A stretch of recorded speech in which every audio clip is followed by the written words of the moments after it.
Bem-vindo a mais um bate-papo do Voltemos Evangelho. Meu nome é Vinícius Mussama e eu sou fundador e editor do blog. E hoje eu gostaria de conversar com você sobre Pais Fracos, Deus Forte. É o novo lançamento da Fiel, onde nós vamos discutir um pouquinho sobre criação de filhos à luz do Evangelho. Deixa eu fazer uma pergunta provocativa antes de começar. Se você cria seus filhos só baseado em regras, faça isso, não faça aquilo, será que você de fato está educando seu filho como um pai cristão? Ou como um pai ateu, muçulmano, judeu? Qual é a diferença na sua criação dos seus filhos para você ser um cristão? O bate-papo de hoje é inspirado no novo lançamento da Fiel, Pais Fracos, Deus Forte, de Elise Fitzpatrick e Jessica Thompson, onde elas basicamente vão tentar passar a ideia de que regras somente não são suficientes para a salvação de uma criança, quanto mais para mudar a natureza dela.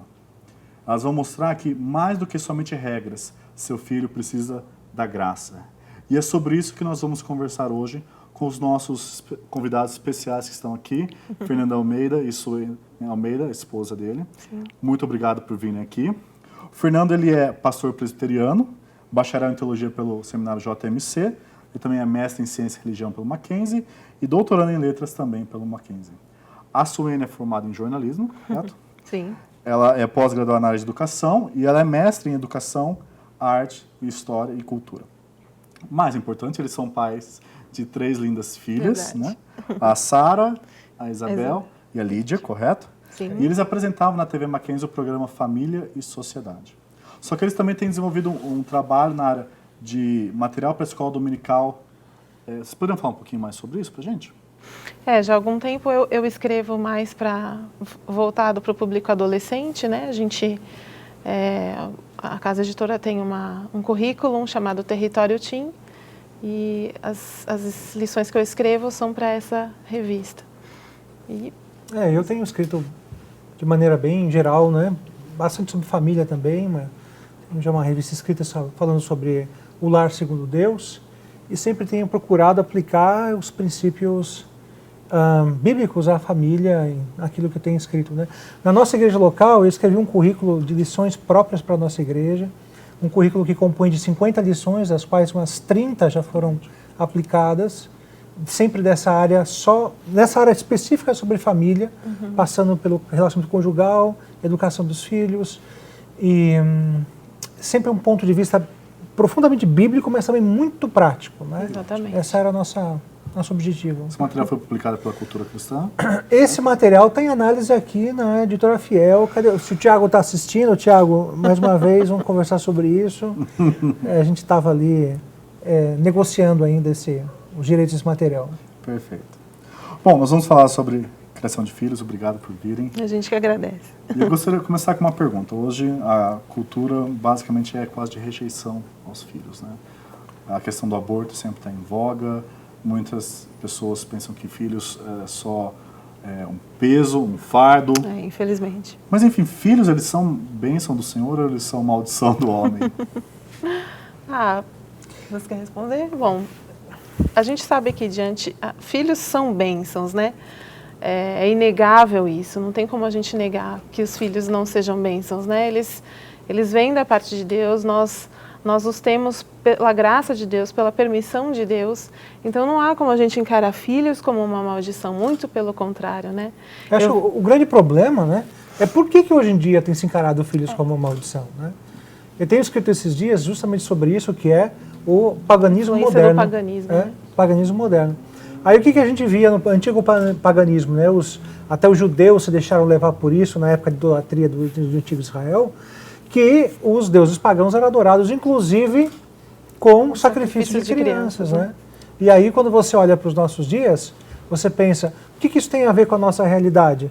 Ora, eles matavam os próprios filhos em sacrifício para receberem fertilidade da terra e prosperidade. E hoje em dia, por que as pessoas não querem ter filhos? Porque elas querem ser prósperas, os filhos atrapalham isso. Exatamente. Então é um novo paganismo. É verdade. Enquanto isso, o Salmo vai falar que os filhos são como flecha na mão do guerreiro. Né? Aliás, quantas flechas cabiam no aljava, hein? Puxa. Bastante, eu não tenho ideia. Você tem ideia? Depende da cultura, né? Tinha culturas 7, 9, 15. Olha, bastante filho.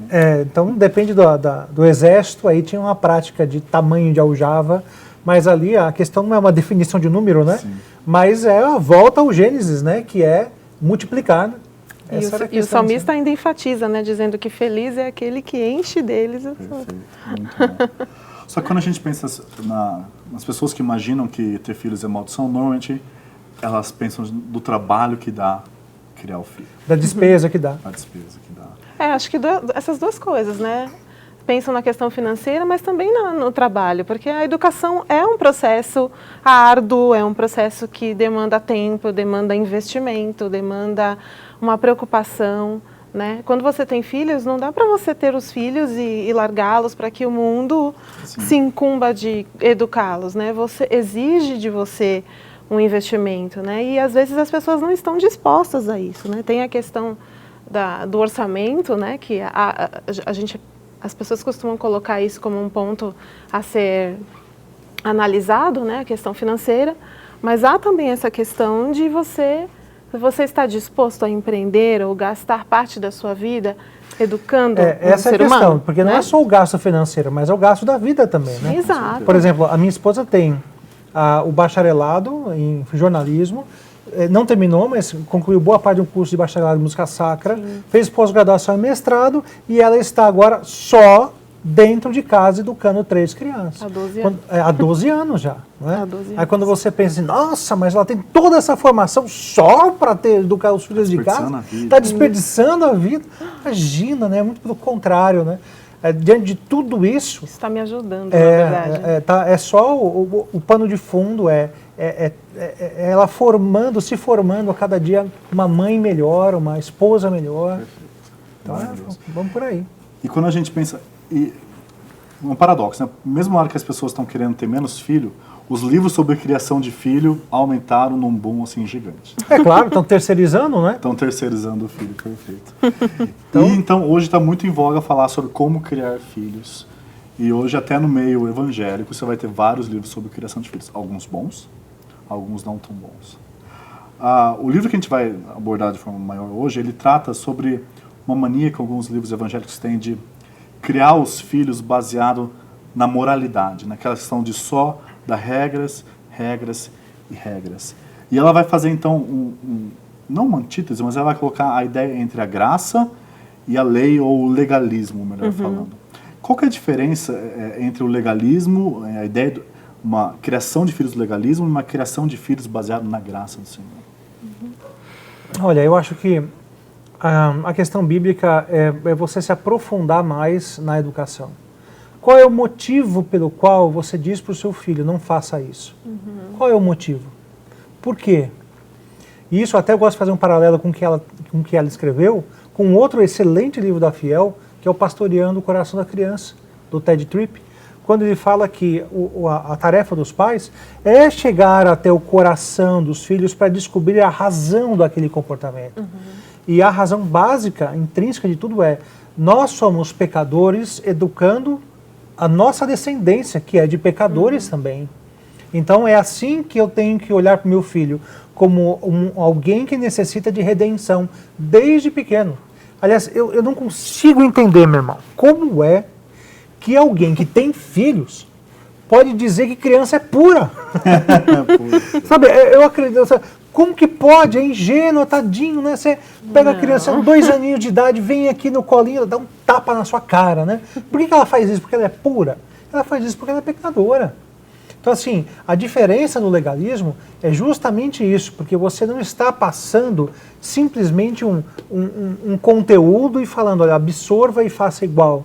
É uma reflexão que a criança tem, desde a sua mais tenridade, a respeito da sua própria natureza e da sua necessidade de redenção. Daí o tanto que as autoras enfatizam a ideia da graça, né? A graça em Cristo Jesus como sendo o canal fluidor da bênção na educação. Perfeito. Eu acho que a grande ênfase, né, que as autoras dão a isso nos ajudam a nos lembrar que, na prática, muitas vezes, a nossa forma de educar, ela é uma forma baseada no cumprimento de regras, né? Mesmo que na nossa mente a gente tenha essa dimensão de que não, nós estamos criando, nós somos cristãos, nós entendemos que os nossos filhos são pecadores, nós queremos criá-los, né, para que eles conheçam ao Senhor, para que eles se encontrem com Cristo, né, para que eles sejam confrontados com o pecado. Na prática, muitas vezes, a gente acaba no dia a dia, né, não se lembrando desses aspectos na hora da disciplina, por exemplo. Por que isso acontece? Porque a nossa tendência é o antropocentrismo, mesmo redimidos. Então, quando você olha para o seu filho e ele desobedece, olha, meu irmão, é duro você olhar para a criança e pensar assim, ela precisa ser educada, eu a amo, ela precisa de graça, ela precisa se regenerar ou se arrepender do seu pecado. Não, qual é a primeira coisa que passa pela nossa cabeça? Nós fomos desafiados, nossa autoridade foi colocada em xeque, ela tem que ser punida e castigada por causa disso. Sabe, então, o processo de educação, ele é reflexivo, né? Porque ao mesmo tempo que você é obrigado por Deus nesse processo de santificar seus filhos, se você santificar seus filhos, não tem jeito, você vai ser santificado também. Então é uma educação reflexiva, né? Você educa a criança no caminho do Senhor, mas se você não perceber que isso também está fazendo com que você seja educado, é porque tem alguma coisa errada. É verdade. E muitas pessoas, elas de vez a lerem bons livros, lerem a Bíblia sobre o que a Bíblia fala sobre o assunto, né, se educarem sobre o assunto, elas normalmente simplesmente fazem o que aprenderam dos pais, como os pais fizeram com elas. E muitas vezes até tentando não repetir, acabam repetindo como foram criados. Uma coisa interessante que ela fala no livro é do perigo do legalismo. Mas antes, vamos dar uma definição de legalismo. Pastor, o que é legalismo? Então, Jesus várias vezes teve que lidar com essa definição, né? ou com os exemplos práticos. Né? O que Jesus fez? Né? Um exemplo prático disso é Mateus capítulo 5, quando Jesus diz, eu não vim revogar a lei, mas eu vim cumprir. Mas mesmo depois de revogar a lei, não revogar a lei, mas cumprir, ele vai fazer uma análise paradoxal da lei. Vai dizer assim, ouviste que foi dito aos antigos, eu porém vos digo. E ele vai repetir essa expressão 7 vezes durante o Sermão do Monte.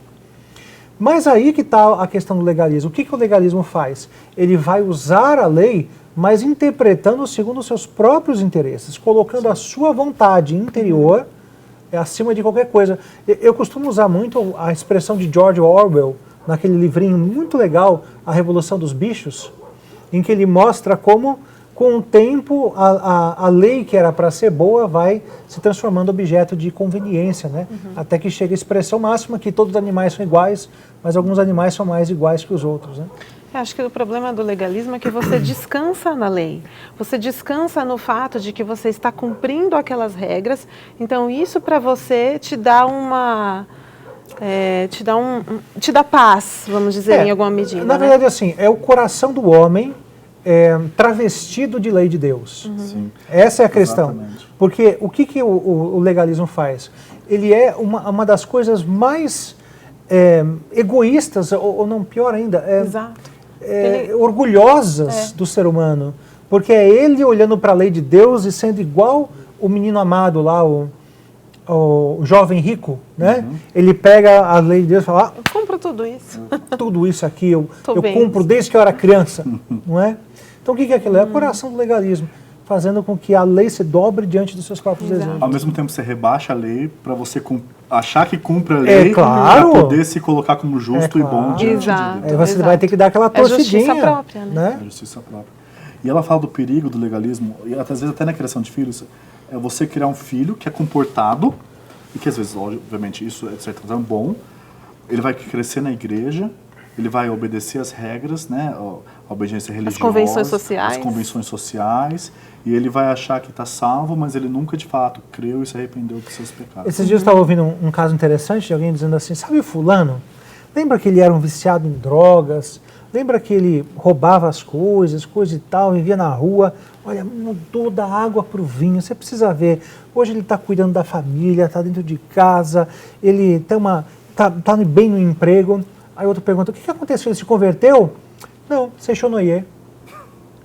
Então, quer dizer, existem outros caminhos que para resolver problemas comportamentais, precisa ser necessariamente o evangelho. Fez né? terapia. Fazer terapia, depois que eu fiz terapia, melhorei pra caramba. Mas há uma questão no evangelho que vai muito além de qualquer religião, ou de terapias, ou de métodos humanos, que é a redenção para a eternidade. Sabe? E quando Jesus Cristo fala que adianta o homem ganhar o mundo inteiro e perder a sua alma, eu fico pensando, o que adianta você trabalhar a sua vida inteira para colocar comida dentro de casa e perder a alma do teu filho? Porque é isso aí que o legalismo perde, a dimensão do eterno. Exatamente.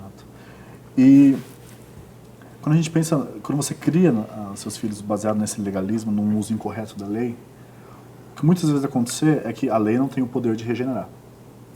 E quando você fica falando somente faz isso, não faz aquilo, sim, não, pare, isso vai gerando uma frustração no pai e na mãe, porque a natureza da criança não regenerada é reversa à lei. Você sabe uma coisa que a gente tem que lembrar? É que isso aí, a nossa linguagem tem que estar adaptada à idade da criança. Por exemplo, né, você tem uma criança você vai passar por isso, você não tem filho, mas você vai ver só, né? Um ano e meio de idade, já está andando pela casa, né? Ela fica aquele dedinho pequenininho e vai enfiar na tomada, né? O que você vai dizer para ela? Que o corpo é o templo do Espírito Santo? O que você vai dizer para ela? Vai explicar a corrente elétrica? Então, há uma fase da vida que é não e acabou. Mas à medida em que a criança, que você vai perceber que ela tem condições de abstrair, vai abstraindo e vai construindo todo o universo em torno dela, aí você vai construindo paralelo a isso, ou dentro disso, né, a visão de reino de Deus a partir da visão que ela tem. Né? Perfeito. Ela aborda essa questão da obediência inicial, que ela fala, essa questão da criança ser pequena ainda, você fala não, ela vai pôr o dedo na... Sim. Ela fala das palavras não, vem cá e pare, né? Três palavras cruciais quando você está criando um bebê, uma criança pequena. Mas com o tempo, parece que a criação dos filhos, os pais, eles se esquecem de abordar essa outra dimensão e eles só ficam nessa sim, não, pare. Na questão das regras, né?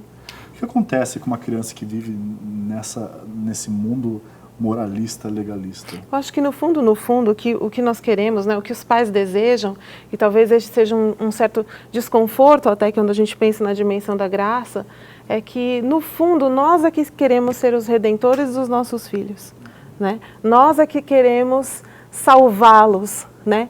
E é muito desconcertante, é muito desconfortável quando você pensa que você não tem esse poder. Né? Não está nas suas mãos o poder de salvar os seus filhos. Então você se sente desconfortável com isso porque no fundo era o que você gostaria de fazer. Mas quando você pensa na dimensão da graça de Cristo, Cristo tira dos seus ombros essa responsabilidade. Ele coloca sobre ele essa responsabilidade. Né? A responsabilidade do resgate dos seus filhos é minha. Eu vou usar a sua vida, eu vou dar ferramentas para você, eu vou deixar minha palavra com você, mas você não precisa carregar nos ombros esse peso de achar que é capaz de redimir os seus filhos, porque eu, Cristo, sou capaz de fazê-lo, né? Agora, você está falando o que ocorre nos filhos, eu acho que até certo ponto, né, como acontece com todos os filhos, eles acham que os pais são heróis. Nenhum pai é mais bonito que o meu, mais inteligente que o meu, mais forte do que o meu. Né? Isso é uma delícia. Pois é. Mas aí que tá, né? Como o legalismo faz com que haja aquele pacote até meio estoico, né, de leis, né, de princípios a serem observados para serem filhos bem criados, como ela mesma, né, a etiqueta, né, o filho bem criado. O que vai acontecer com o tempo é que os filhos vão perceber que os pais não são como eles pensavam. E aí qual é a derivação disso? Fui traído. Fui traído pelos meus próprios pais, porque eles me criaram numa rigidez tão grande que eu agora não percebo eles nessa mesma rigidez. Começam a pegar aqui e ali, até que eles vão descobrindo, meus pais são pecadores e nunca me disseram isso. Sabe como que é? E daí a criança, ela, ao descobrir isso muitas vezes, e os casos são tão amplos, as estatísticas nos Estados Unidos, pelo menos, dizem de 60% a 80% dos filhos criados em lares cristãos, na adolescência, se rebelam, abandonam a fé, vivem uma vida mais rebelde. E muitas vezes é por causa disso. Essa criação moralista, digamos assim, vai gerar filhos que eles são ou pródigos ou fariseus, né? Ou é o irmão mais novo, que abandona tudo, vai viver uma vida devassa, ou o irmão mais velho, que segue as regras, mas não conhece o que significa misericórdia, amor. Só que, por outro lado, a gente tem esses pais mais rígidos, digamos assim, mas de uma forma errada. A gente tem aqueles pais também muito soltos, onde a gente poderia dizer que seria uma criação, então, baseada no antinomianismo, onde toda lei é negada, toda regra é negada. Não, nós estamos aqui para se divertir. Como que é esse tipo de criação, como que ela é o oposto à graça? Quer começar? Pode começar você, eu estou falando demais. Nem parece que eu sou o homem da relação. Então, o perigo disso, né, é de você desprezar os benefícios que a lei nos apresenta, né? A lei nos ajuda a nos aproximar de Cristo, né? Ajuda os nossos filhos a conhecerem o que Deus espera deles, não porque neles resida algo de bom, né? Mas porque em gratidão, em resposta ao sacrifício de Jesus feito por eles, ao amor demonstrado por Deus, a obediência à lei é uma resposta a isso, né? Em contrapartida, a ausência de regras, ela faz com que os filhos sejam criados e se sintam muito inseguros, né, diante da vida, né? Eles não têm limites e muitas vezes a gente também precisa tomar cuidado com isso, né? Nós naquela intenção de não irritarmos os nossos filhos, ou talvez não nessa postura, mas com aquela ideia de que eu não estou com vontade de resolver esse problema agora, né? Eu não estou disposto a resolver essa questão agora, então nós vamos, como que diz, vamos afrouxando, né, as regras, né? E isso vai estar fazendo com que os nossos filhos se tornem, cheguem ao ponto de se sentirem até desamparados, né, como filhos, né, e eles vão enfrentar dificuldades diante da vida. A gente caracteriza muito bem essas crianças, né, sem lei. Eu costumo dizer, é aquela criança que dá o show no shopping, né? Todo mundo aí, os nossos internautas que estão antenados aí, já sabe o que eu estou falando. Todas. Está andando pelo shopping, vê uma criança jogada no chão, esperneando, né? O que aconteceu, né? Mataram, estão tentando matar a criança. Não, é porque ela quis comprar um videogame, o brinquedo, o doce, e a mãe disse não, e ela resolveu se jogar no chão e fazer aquele escândalo, né? Que é justamente aquilo que Efésios 6 fala, né? Que quando você não disciplina seus filhos, não admoesta no Senhor, o que acontece? Esses filhos se tornam iracundos, não é? Então, o filho que não conhece limites, ele é incontrolável. Ele é alguém entregue ao seu próprio coração, e isso não é bom. E, segundo diz Provérbios, né, isso é justamente o contrário do amor. Né? Quando diz que aquele que ama não retém a vara. Então, o que a gente vê é crianças que não estão sendo disciplinadas é um sinônimo de um pai que não está amando. E aí você começa a conectar as coisas dentro dessa nossa realidade, dentro desse mundo atual. Né? Por que que esse pai não disciplina muitas vezes? Eu nem vou falar aqui do uso da vara, a gente é favorável ao castigo físico, mas mesmo a correção, a exortação, chegar junto, né, pôr de castigo. Né? Os pais não fazem mais nem isso, eu não vou nem chegar na vara, mas nem isso. Aí por que não fazem isso? Porque o comportamento deles já expressam muitos nãos. Tem um não da ausência, tem um não do companheirismo, do carinho. Né? No Império Romano, filhos matavam pais matavam filhos, hoje está acontecendo uma coisa, porque não se relacionam mais. E o que causa o amor não é o sangue, mas é o relacionamento, a convivência, o compartilhar, né? O dividir a vida, né? Exatamente. Então, o dano, o prejuízo é justamente esse, né?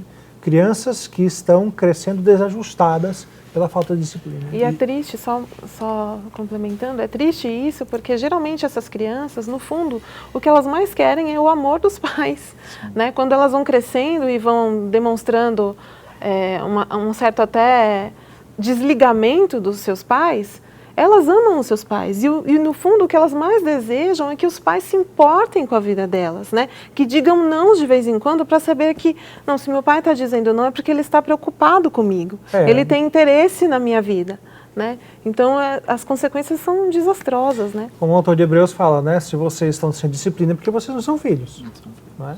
É muito duro isso. Muitos pais assim que são dessa linha mais light, né? eles normalmente vieram de uma casa mais pesada, né? Pode ser. E normalmente acontece a questão de tipo, eu fui criado numa moralidade rígida e eu não quero impor isso aos meus filhos, então eu preciso mostrar só um amor que não tem limites, não tem regras. Pode fazer o que quiser. Pode fazer o que quiser. E daí nós temos a questão da graça barata, né? E a graça que não corrige, não ensina, e da graça que ensina. Acho que Tito vai dizer que a graça de Deus veio e nos ensinou. Agora, falando em ensino, quais são algumas das formas que a gente pode, então, ensinar a graça de Deus para os nossos filhos? Eu acho que, pensando no momento de disciplina, né? Pensando no momento em que o nosso filho nos desobedeceu, né? Fez alguma coisa que fosse contrária àquilo que a gente havia estabelecido, né? Eu acho que esse é um dos momentos cruciais em que a gente vai apresentar essa graça para o nosso filho, né? Porque a gente vai confrontá-lo com o pecado, a gente vai mostrar para ele que aquela atitude é decorrente é fruto, né, do pecado que habita no coração dele e que ele por si mesmo vai ter dificuldades em contrariar a sua vontade, e é por isso que ele carece da graça. E aí você apresenta a graça, né? A redenção. A redenção. Você não tem condições com as suas próprias forças. Eu, mãe, eu, pai, nós não temos condições com as nossas próprias forças de obedecermos à lei. Mas Cristo já fez isso por nós. E é em honra a Ele, é em louvor a Ele é que nós desejamos a obediência e nós recebemos auxílio da parte dEle para obedecermos, né? Esse é um momento, né? Mas há também a necessidade que a gente tem de estar a todo momento aproveitando as oportunidades para falar de aspectos bíblicos no cotidiano mesmo.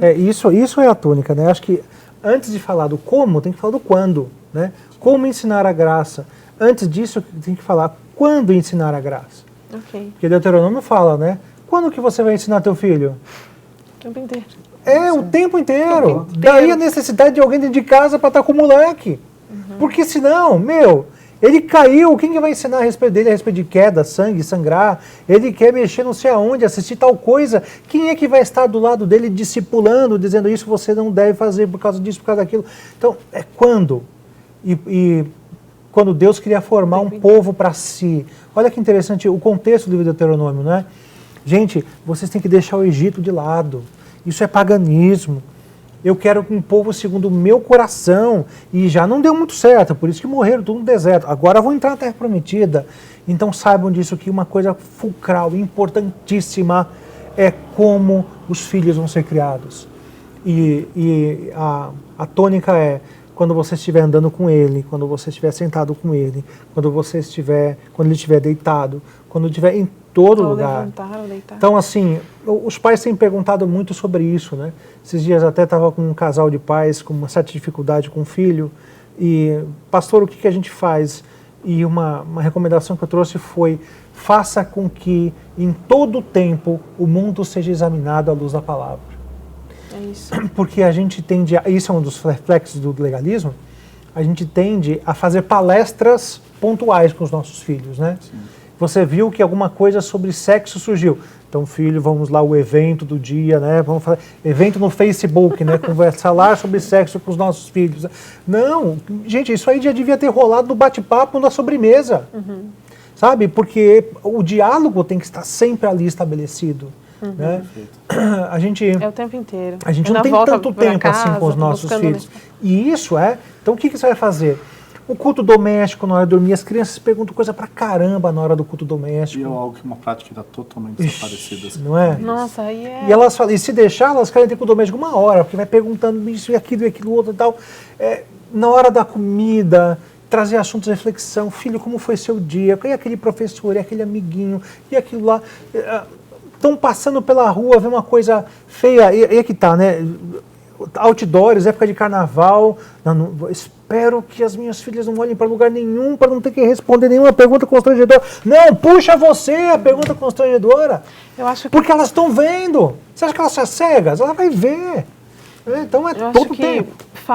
falta investimento da nossa parte, não só na questão de o tempo todo transmitir a palavra de Cristo aos nossos filhos, mas também de nós nos prepararmos para transmitir essa palavra. Sim. Porque como que nós vamos alimentar os nossos filhos se nós não estamos alimentados, né? Como que nós vamos falar? Né? O culto doméstico não pode ser a leitura de um versículo ou uma oração. Você tem que saber manusear a Bíblia, né? Manejar bem a palavra, para que você tenha condições de usar aquele texto que você está lendo no contexto em que a criança está vivendo. Pegar questões do cotidiano dela e aplicar aquele texto à vida dela. E isso demanda tempo e investimento.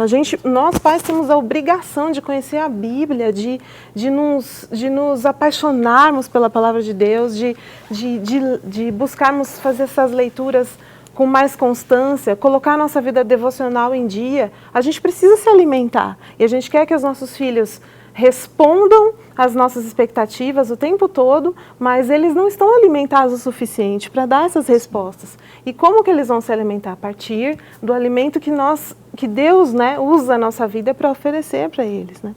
Muitos pais têm o costume de terceirizar, como vocês dizem, o ensino religioso, digamos assim, ou para a escola, mas principalmente para a escola dominical, né? Isso. E é só no domingo onde ela vai ter.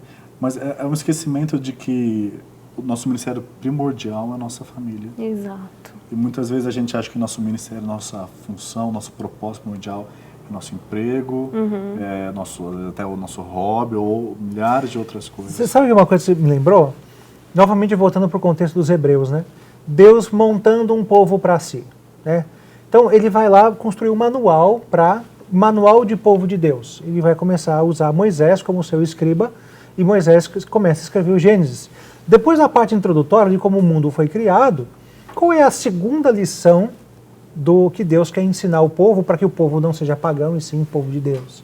A respeito de construção familiar, a respeito de construção de papéis dentro do lar, o que é ser homem, o que é ser mulher, o que é a relação entre os dois, o que é ter filhos, qual a influência do pecado sobre isso.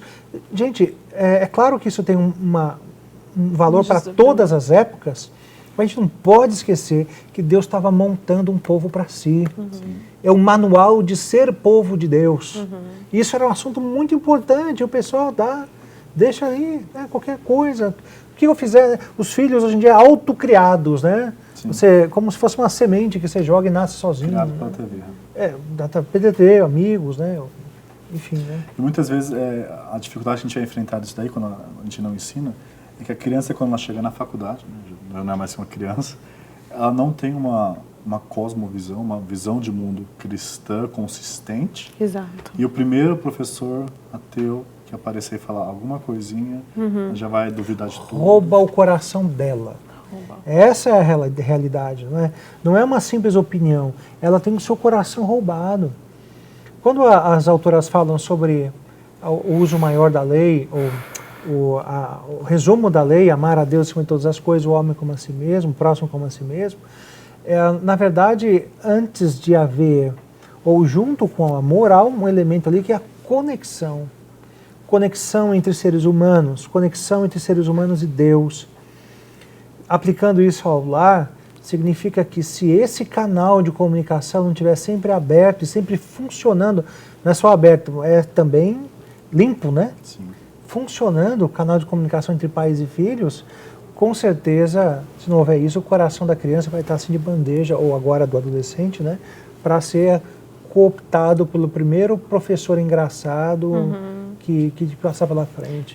Recentemente eu li o livro A Morte da Razão, é um livro bem conhecido no meio cristão, né, do Schaeffer, e ele fala justamente sobre isso, sobre esse conflito de gerações que começa a aparecer, principalmente quando os filhos entram na universidade.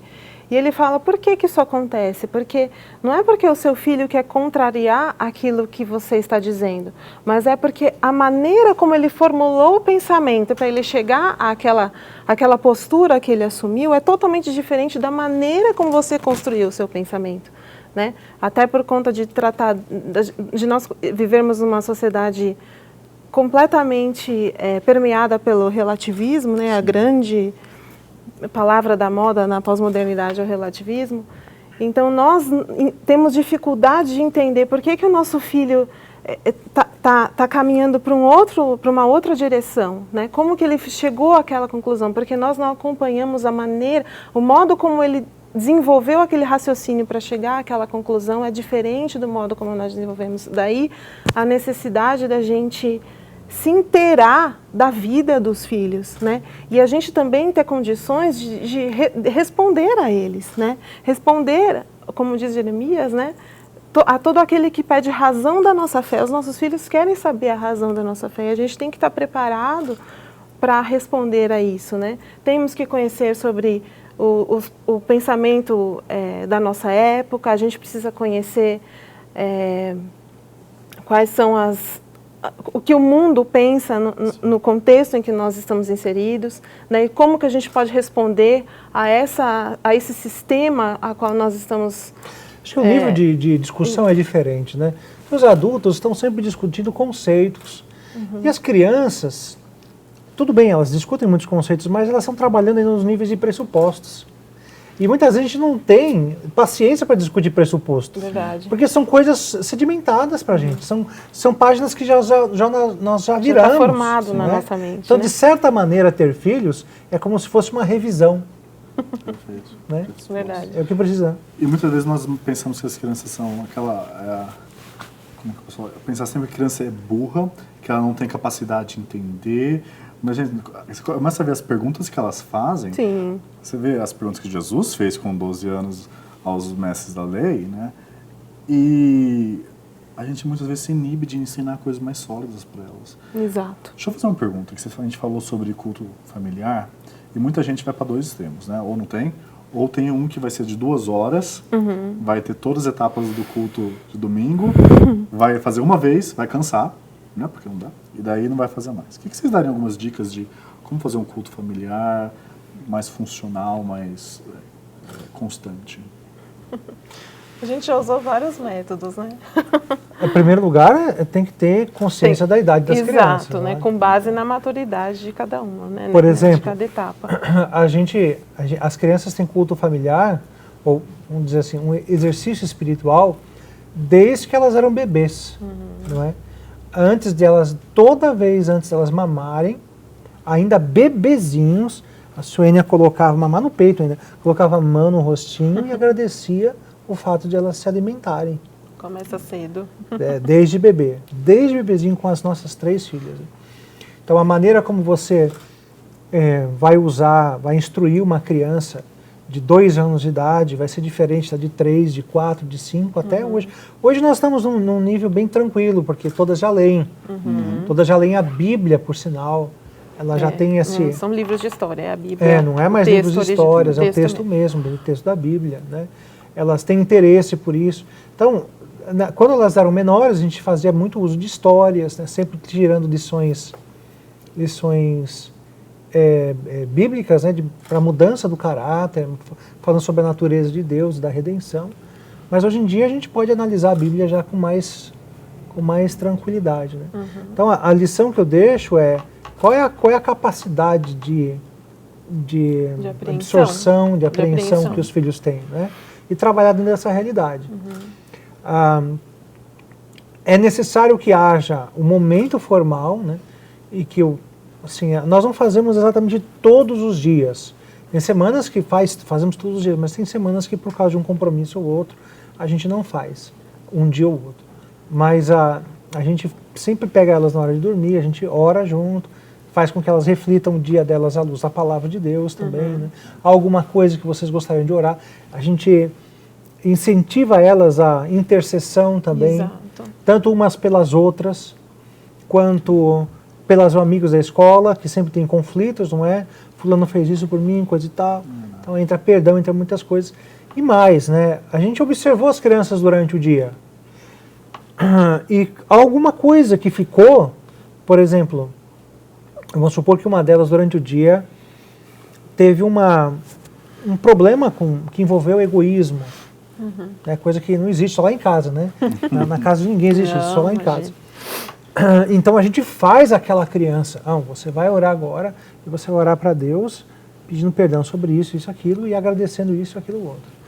Então a gente vai caminhando por aí. Quando elas eram menorzinhas, a gente tinha muitos outros recursos, né?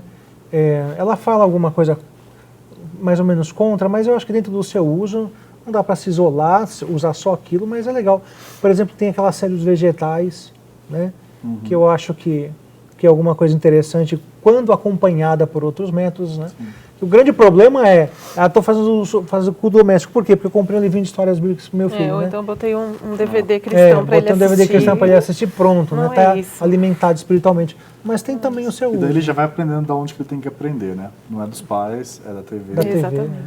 Então, vamos falar, já que a gente está falando de TV, é uma grande questão na criação de filhos, né? Hoje chamam até de babá digital e muitos pais têm problema com saber o que o filho pode assistir, o que não pode, se ele deve proibir tudo, se ele deve deixar tudo, se ele deve instruir. O que vocês recomendam com a questão de TV, filme, videogame, esse tipo de coisa? A gente vive num contexto de era tecnológica, né? Sim. A gente vive numa era em que a informação é rápida, as crianças têm acesso a celular, a smartphone, a iPad, a tablets. Então, elas estão inseridas nesse contexto. E elas precisam, então, aprender a lidar com esse contexto, né? Ao ponto de elas terem condições de dosar esse uso, né? Porque não dá para dizer que essas coisas são ruins, né? Totalmente ruins, elas são nocivas. Não, a televisão, a internet, elas têm muitos benefícios, né? Então, os nossos filhos na escola, para fazer uma pesquisa, eles vão fazer uso desses recursos. E acho que a grande questão é o modo como a gente vai direcionar o uso disso, né? Quer ver um exemplo lá em casa? Em primeiro lugar, a gente tem que conhecer os nossos filhos, quem são, e as potencialidades, as inclinações de cada um, né? Os dons, as fraquezas. Os dons e as fraquezas de cada um. Por um lado, por exemplo, computador dentro do quarto é proibido. Exato. Então, ninguém vai levar computador para o quarto. Se vocês querem acessar a internet, vai ser em lugar comum da casa, no escritório, na sala, na cozinha, mas no quarto não, para evitar qualquer tipo de ceder à tentação ou curiosidade, né? Mas por outro lado, né, seria muito mais simples, quem sabe, eu catar o computador e falar, vocês não vão acessar. Exato. E vocês só vão usar o computador quando tiver um adulto do lado de vocês. Ora, eu acho que há uma certa garantia nisso, mas é aparente. Porque a questão não é a proibição total. Isso não vai ajudar, porque você não vai estar 24 horas por dia com aquela criança, por mais que você tenha contato com ela. Então, o que nós entendemos que seja melhor? Que a criança adquira a maturidade para que ela saiba o que pode e o que não pode assistir. Então, dentro desse contexto, olha o que aconteceu. As crianças têm uma câmera antiga nossa lá, que a gente usava há algum tempo para tirar foto, também filma, e elas pediram para ficar com ela e elas ficaram. E aí então elas tiveram uma ideia, vamos fazer uns vídeos? Vamos. Então a do meio, ela é assim meio nerdzinha, né? Então, como que eu trabalho o vídeo, pai? Eu falei, olha, se vira, entra no YouTube, existe um programa chamado Movie Maker, e você vai encontrar tutoriais no vídeo de Movie Maker no YouTube para você aprender. Uhum. E ela foi e assistiu 1, 2, 3, 5, 10, até os níveis avançados. Pai, agora eu já domino. Se eu instalo aqui no meu computador, eu instalo. A mais velha, ela não tem tanto esse perfil mais nerdzinho, mas ela é assim, se acha o astro de TV, é uma atriz de televisão. Então ela ia ser a apresentadora do programa. Uhum. E o motivo do programa era justamente aquilo que elas estavam pesquisando no YouTube, na internet. Patchwork, dicas de moda, super comportadas, por sinal. Era penteados, né? Ensinar a fazer um babyliss, sei lá o que é isso, né? Um babyliss doméstico, sem gastar nada, né? E elas foram e fizeram, a caçula ajudava, uma espécie de contra-regra do programa, né? E as três passavam tardes e dias dessa maneira. Transformavam a casa num set. Transformavam a casa num set de filmagem. Bom, grudaram na porta da cozinha, né? Não entre, estamos gravando, né? Uma coisa assim. Quer dizer, elas estão usando a internet, estão usando tecnologia, saudável, YouTube, enfim, né, trabalhando com o computador de forma saudável para se divertir também. Né? Muitas vezes a gente exige discernimento das pessoas adultas, assim, mas a gente não quer lecionar nossas crianças a aprenderem a discernir, aprenderem a instruir. E entra naquilo que vocês falaram sobre todo o tempo, tá ensinando. Viu um filme, mostrar o que aquele filme apresenta em conformidade com a palavra, Exatamente. é contrário. Claro, né? A gente tem que evitar as exposições que não sejam, né, impróprias, inconvenientes. A gente deve protegê-las, né, de coisas que sejam impróprias para a idade delas, né? Mas a gente sempre tem essa prática, né? A gente vai ao cinema, leva elas ao cinema, e sempre na volta a gente fala, e aí, que mensagem a gente pode extrair desse desenho, desse filme e tal, né? O que a gente pode aprender com isso? O que vocês viram de negativo no filme? O que o filme deveria ter tratado de uma forma e não foi tratado? Então é sempre trazendo a vida, né? Colocando toda a nossa vida sob a lente da Bíblia, né? Então, uma coisa que a gente fez também, quando elas vão para o culto, cada uma tem a sua bolsinha, seu caderno devocional, né? Só lembrando, a idade delas é 12, 10 e 9, por enquanto. E cada uma tem o seu caderno, então elas fazem anotação do sermão.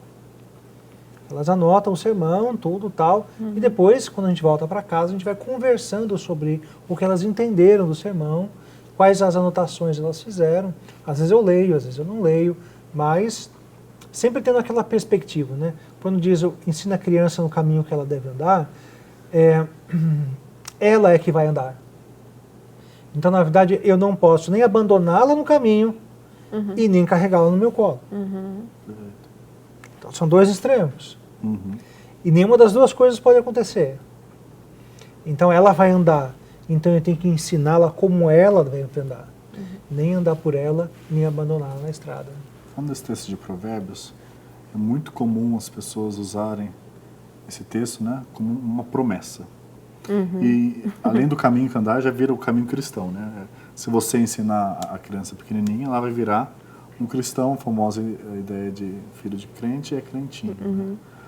Mas será que a gente tem um poder, assim, da forma como a gente ensina, de garantir que a criança vai ser salva? Rapaz, você está perguntando isso para um presbiteriano, você está lembrando disso? Eu lembro disso, eu lembro.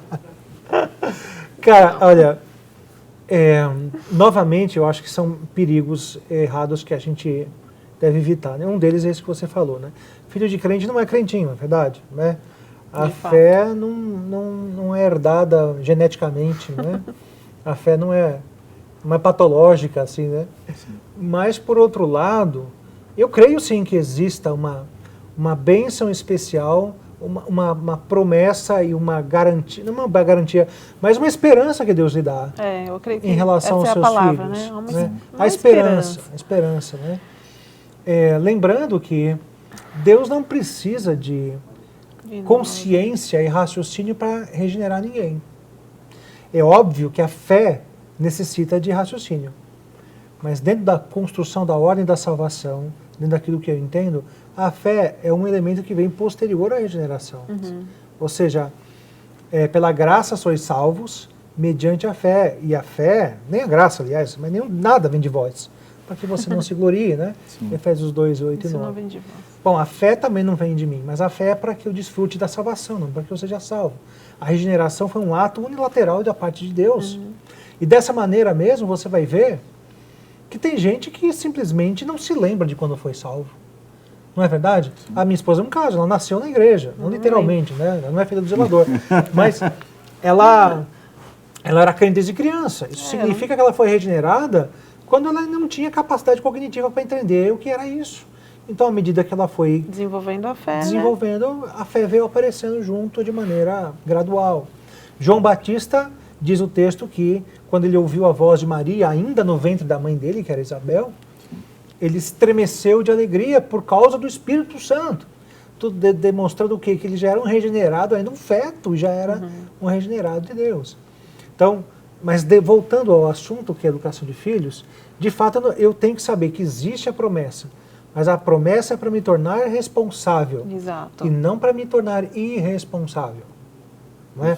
A promessa para vós e para os vossos filhos, né, diz Pedro lá em Atos capítulo 2, Então eu vou ficar tranquila. A casa de Lídia foi toda abençoada por causa da fé dela. O carcereiro de Filipe, também a casa dele foi toda ela abençoada por causa da fé, da decisão de fé que partiu dele, não é? Mas isso é para nos colocar no caminho da responsabilidade. Sim. Perfeito. Então, eu vejo que tem quase como se tivesse dois extremos, né? Tem aqueles que ignoram totalmente a responsabilidade dos pais e a bênção do Senhor que de fato existe sobre quando os pais criam o filho no caminho do Senhor. E aqueles que estão quase paranoicos, achando que qualquer errinho que eles fizerem na criação dos filhos, né? Se alguma vez eles gritarem, eles vão ter quebrado a lei, né? Quebrado a regra perfeita de transformar os seus filhos em crentinhos, né? Só que, como você falou, a gente deve descansar que, em última instância, a salvação não depende dos nossos esforços, a salvação dos nossos filhos não depende dos nossos esforços. E às vezes a nossa salvação não depende dos nossos esforços, e muitas vezes a gente acha que a salvação dos nossos filhos vai depender dos nossos esforços. Mas, por outro lado, você não quer cair também uma irresponsabilidade total. Exato. Pensando sobre disciplina e tudo mais, você falou que vocês falaram que vocês são a favor de disciplina física. Nós falamos bastante sobre disciplina formativa, né? Só que existe um ponto que a disciplina corretiva é necessária. A Bíblia fala muito sobre isso, né? E tanto no Novo como no Antigo Testamento. As pessoas acham que não, isso era coisa do Antigo Testamento, mas nós vemos Hebreus falando sobre isso. Exatamente. Né? Então, a disciplina corretiva, né, a vara, ela é certa? Olha, pensando na prescrição bíblica, a gente entende que sim, né? Até porque uma criança, um bebezinho, muitas vezes, um bebê não, né? Mas uma criança, quando ela vai crescendo, às vezes a única maneira que ela entende que você está repreendendo uma coisa que ela está fazendo de errado é por meio de um castigo físico. É claro que nós não estamos falando aqui de extremos, né? De agressão, não é nesse sentido, mas é um lembrete, é uma palmadinha para lembrar, ó, isso aconteceu como consequência de um erro que você cometeu, né? E aí, à medida que a criança vai crescendo, às vezes é necessário que essa palmadinha seja um pouco mais forte, ou que seja mais de uma palmadinha, mas isso tem que ser acompanhado de um momento de educação, né? Um momento de formação. Faz parte do processo de instrução. Faz parte de um processo de instrução, né? Você não vai, a criança gritou, você vai lá dar um tapa, a criança, né? Você pediu para ela fazer alguma coisa, ela não fez, você vai lá e bate. Não é assim que funciona. É todo um processo, né? Você vê que o seu filho cometeu um erro, você chama o seu filho, você fala, olha, você vai ser disciplinado, você vai ser corrigido. O motivo é esse. Por causa desse motivo. Nós vamos orar. A gente vai fazer isso em obediência à palavra de Deus. Isso não é gostoso para nós, não é agradável para nós, isso dói no nosso coração. Isso a gente fala toda vez, nós né? não gostamos. Nós não gostamos de fazer isso, de corrigir vocês dessa forma, né? De alguma maneira, provocar uma dor, né, em vocês. Mas a gente faz isso porque a gente quer que vocês se lembrem que vocês erraram e da próxima vez esse lembrete vai fazer com que vocês não errem mais, né? E aí a gente apresenta a graça, que é o que ela sempre propõe, né? As autoras sempre propõem isso pra gente, que a gente apresente a graça, o perdão de Deus, que a gente ensine ao nosso filho a pedir perdão a Deus pela sua falta, né? E assim é o processo. A gente tem que lembrar que a disciplina física, o castigo físico, faz parte do processo de pastoreio. Tanto da parte de Deus para conosco, quanto nós para com os nossos filhos. Quando o Salmo 23 diz que a tua vara e o teu cajado me consolam, é que o consolo, o cuidado, a certeza do cuidado, uma das garantias é essa, o fato de que a vara está ali também, né? Não só o cajado. Isso é um aspecto interessante a gente lembrar da cultura da época, né? Que tinha aquele instrumento que era um só, a vara e o cajado, né? O cajado de um lado, né? Que é aquele tipo cabo de guarda-chuva, só que mais aberto. E ele servia justamente para laçar ou para colocar na ovelha e puxá-la de um buraco, alguma coisa assim. E no outro extremo, né? Ficava a ponta que muitas vezes era revestida de metal. Porque a ovelhinha é um bichinho teimoso. E quando ela insistia a ir por um determinado caminho, era usual que o pastor viesse e desse um batesse com a vara numa das pernas da ovelha e ela ficava coxa por causa disso. E na visão, olha, como tadinha da ovelhinha, né? Por que vai fazer isso com ela? Mas na visão do pastor era assim, eu prefiro uma ovelha viva e coxa do que uma ovelha morta. Então era uma atitude de Provérbios proteção. 23, né? Uma atitude de amor. Tu as fustigarás com a vara e a salvará da sepultura, né? Fustigarás com a vara e salvará da sepultura. Olha que interessante. Da sepultura, então. Aí, o grande problema, né, é que desde muito tempo nós não temos princípios cristãos norteando a nossa sociedade. E o castigo físico imposto por muitas famílias, ela não está baseado em amor, não está baseado na graça, mas está baseado na raiva, no extravasar, no impulso. Né? Então isso realmente está errado. E essa é a nossa tentação, né? Fez, levou. Né? Então, assim, o que a gente procura fazer, assim, nós não somos perfeitos, viu? Nossos métodos, às vezes, nós mesmos contrariamos o nosso próprio método, mas o que a gente tenta fazer é o seguinte: filha, vai para o quarto e me espera lá. Enquanto isso, é tempo de ela pensar no que ela fez e é tempo de a gente respirar, contar até 10, pedir graça. Isso é uma coisa legal que elas fazem no livro, né? Quando elas não sabem o que fazer, elas confessam e falam que naquele momento eu orei e pedi, Senhor, me dá sabedoria, que as palavras da minha boca saiam. Como eu vou resolver essa situação? O que eu vou falar agora? Me dá graça. E é bem assim que a gente se coloca como pai, como mãe também, né? E agora, o que eu vou falar? Né? Ela é minha filha há 12 anos, o que eu vou falar que eu já não tenha falado? Né? Mas, Senhor, vamos embora. O teu Espírito Santo vai me iluminar. Mais uma vez, e mais uma vez. Aí entra no quarto. Filha, o que você fez? Filha, o que a palavra de Deus diz sobre isso? Porque elas já sabem, né? E, às vezes elas mesmas diz assim, assim, assim, assado.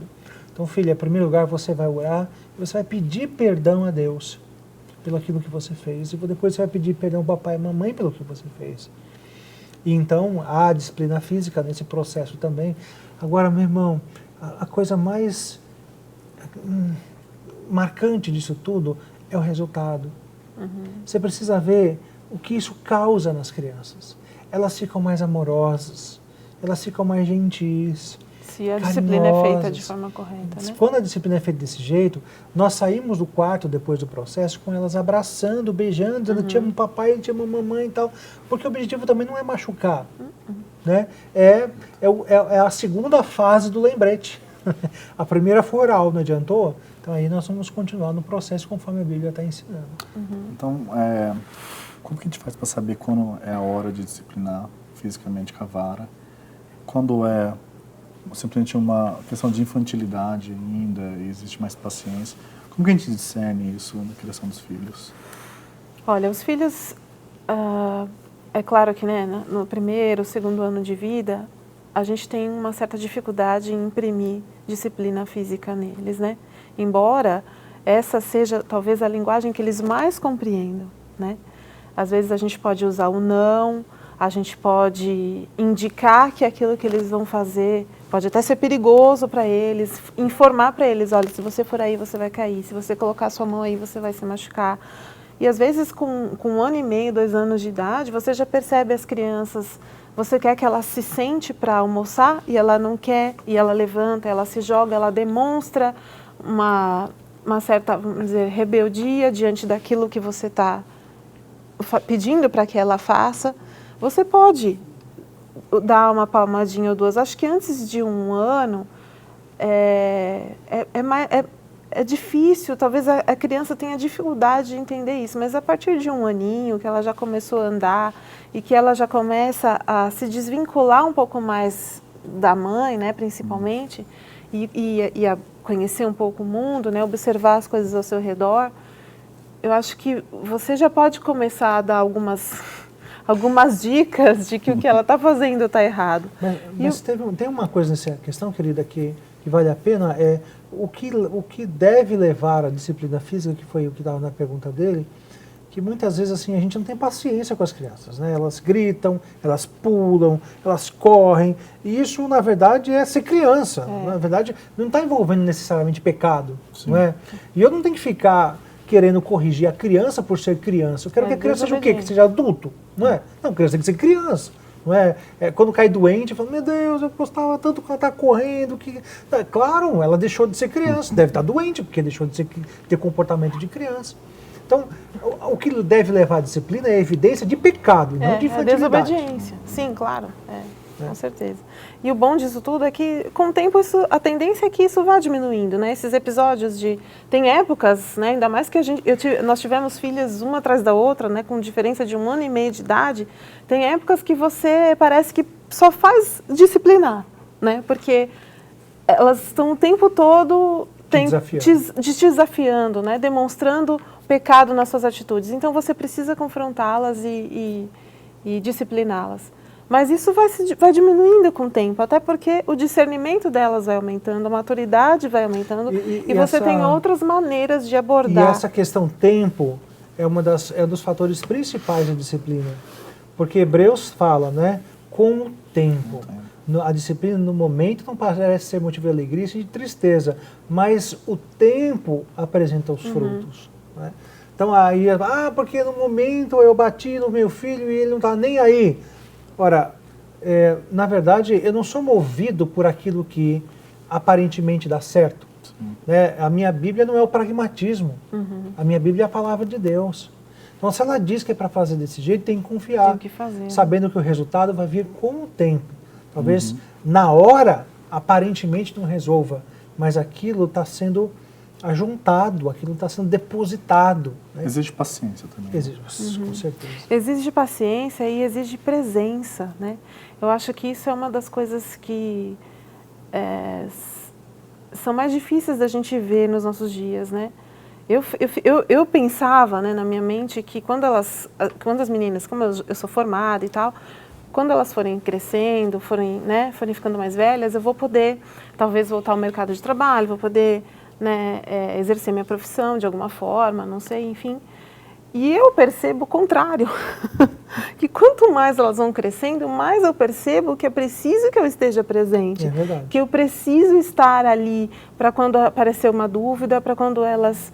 Porque o pecado que elas cometem, ele é proporcional à autoridade que elas têm.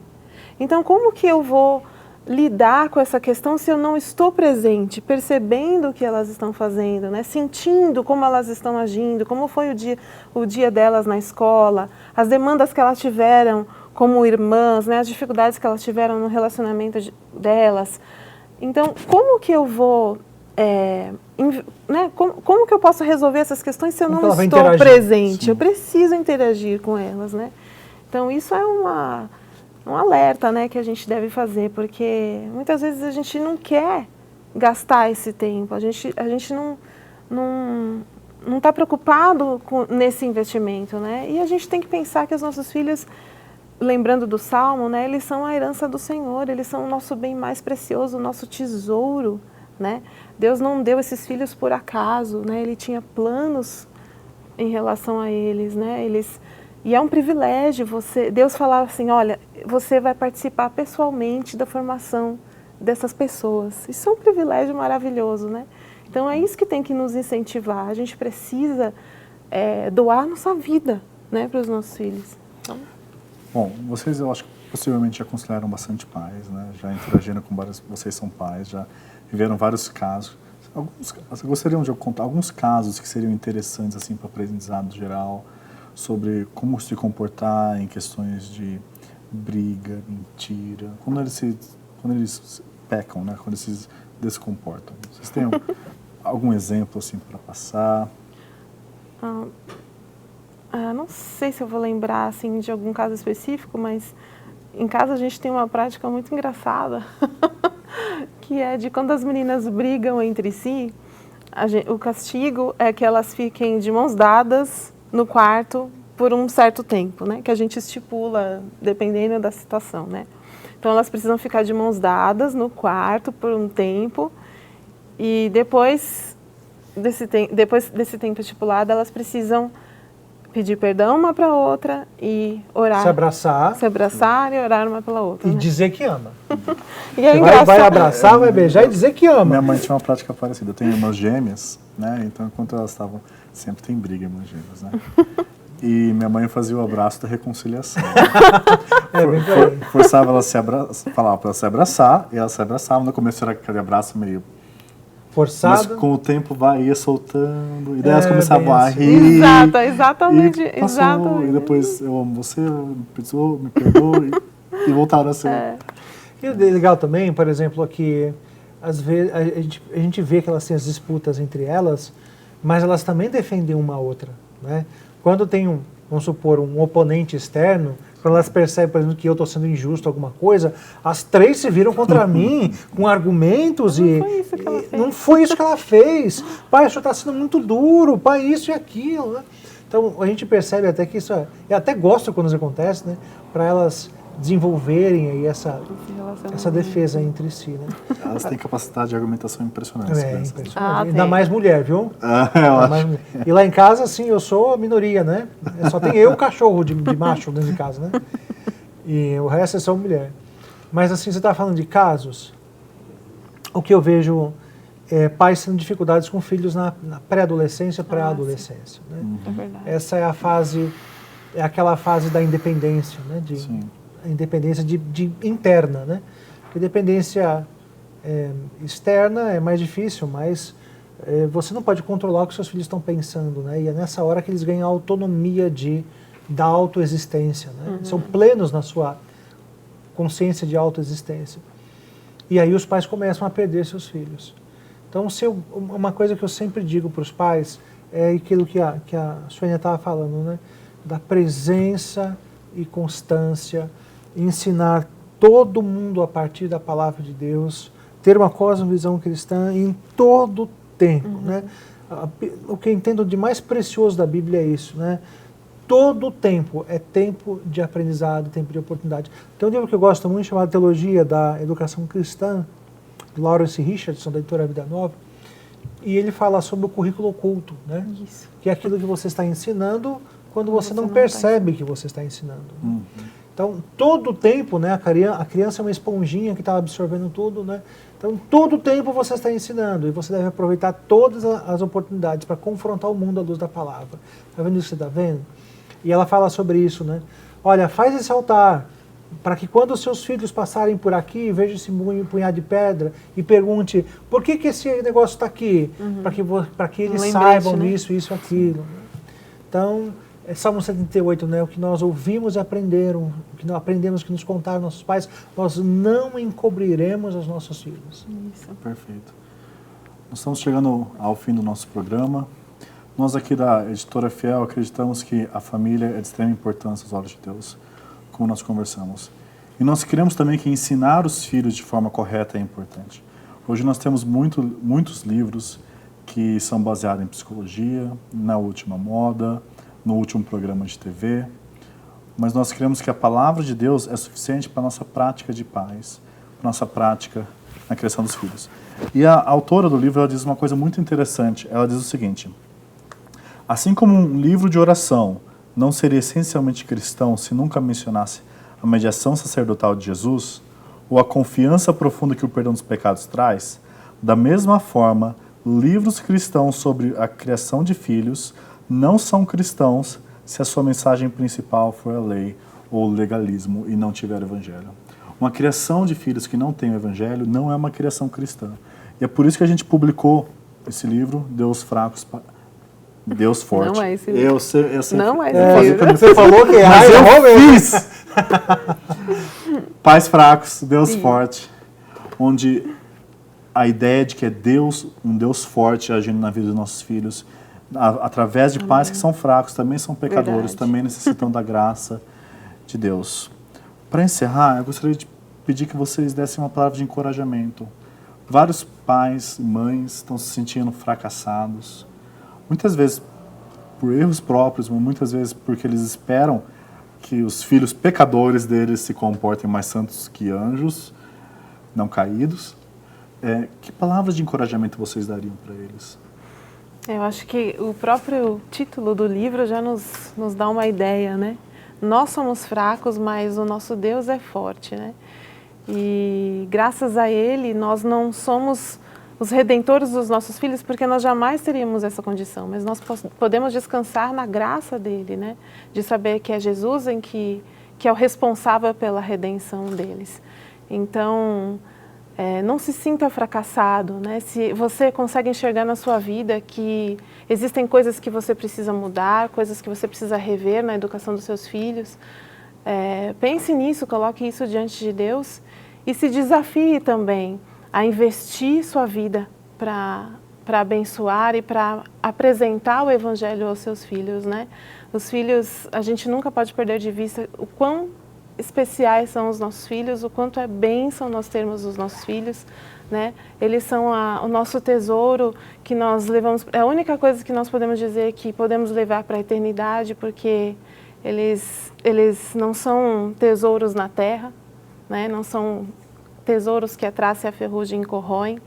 Então, que a gente olhe para os nossos filhos dessa forma, né? Com a responsabilidade que isso traz e também com esse olhar de alegria por saber que o nosso Deus é forte e é Ele quem está conosco, que vai adiante de nós quando a gente se coloca nas suas mãos para educar os nossos filhos. Somos fracos, mas Ele é forte. Eu quero deixar um testemunho pessoal para vocês que estão nos assistindo. Quando nós namorávamos, noivamos, nós fizemos um pacto e foi a condição para nós nos casarmos. E sabe qual foi a condição? Eu disse para ela, eu só vou me casar com você se você topar não ter filhos. Só que aí nós combinamos isso, nós não vamos ter filhos, tal, e coisa e tal. E quando eu comecei a ser pastor, meu ministério inicial foi em Santa Catarina, em Itajaí, e me aprofundando no estudo da palavra, eu comecei a ficar incomodado e chegou uma hora que eu me rendi e falei, Deus, eu não consigo enxergar outra coisa na palavra, senão que seja a sua vontade que eu tenha filhos. E foi um passo de fé, sabe, que, ora, se eu quero uma coisa, mas a Bíblia quer outra, o que eu vou confiar? Eu vou confiar em mim ou vou confiar na Bíblia? Ela não está aí para isso mesmo, para me instruir, para me corrigir, para que ela seja o guia e não a minha própria vontade. E já que não dá para ter meio filho, a gente resolveu ter, então vamos ter umzinho. Né? Vamos ter umzinho então, né? E veio uma asinha, que foi a Sara, nossa primeira filha. E hoje eu louvo a Deus porque eu resolvi confiar na palavra e não na minha própria vontade. Nós estamos com 3 filhos. Interessante que quando nós vamos ter filhos, Deus fala, então você vai ver que não vai ser tão fácil assim. Eu não podia ter filhos. Eu não podia ter filhos. Aí eu fui fazer uma cirurgia para poder ter filhos. E deu tão certo, depois de fazer outra, parar de ter. E essa, talvez se eu pudesse dizer de um arrependimento muito grande, foi esse. Foi de ter feito vasectomia tão cedo. Né? Se nós tivermos 3 filhos e se pudesse, nós teria tido pelo menos mais uns 2 depois desses 3. Mas isso é uma outra história, para quem sabe uma outra conversa. Confie naquilo que a Bíblia diz. Não vá atrás do que as revistas estão dizendo, que sites por aí dizem. Confie naquilo que a Bíblia está dizendo. Tenha filhos, eles são de fato bênção.